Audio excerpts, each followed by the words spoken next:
Goed. Now let's look at the phases of meiosis. We've said that meiosis occurs in 2 stages.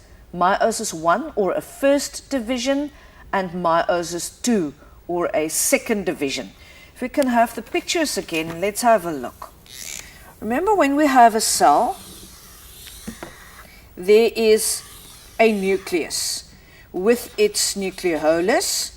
If it's an animal cell, also the centriole and the chromatin network. Now DNA replication takes place, and we've got another cell. Now we don't have the chromatin network anymore.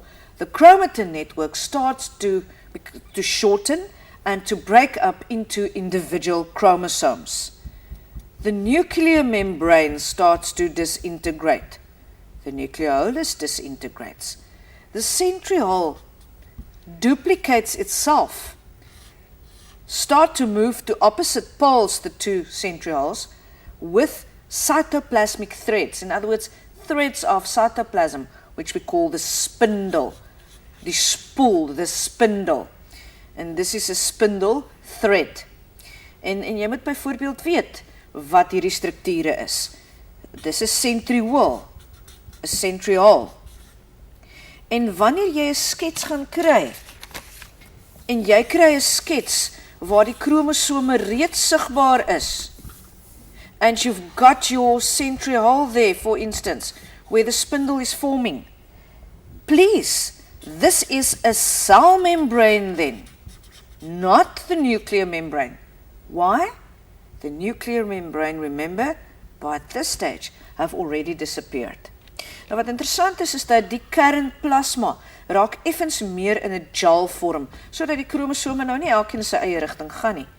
Hulle word by mekaar gehou. But the fact of the matter is, the nuclear membrane has disappeared, and so when you see a membrane around the chromosomes, at this stage, where you've got the spindle forming, or anything that's happening with these chromosomes, this is the cell membrane. En ons gaan nou aan daaroor, maar dis vrae wat julle kry en wat julle moet kan antwoord. Yes, and I think they should remember that, because it's quite, examiners are quite fond of asking that in an exam, and then learners normally calls it a nuclear membrane, but it is a cell membrane. Remember, during prophase, the first phase already, the nuclear membrane starts disintegrating and it disappears completely. En onthou, dit wat hulle geleer het van hoe 'n kromosoom lyk, moet hulle ook nou hier kan toepas, die kromatiede en die sentromeer.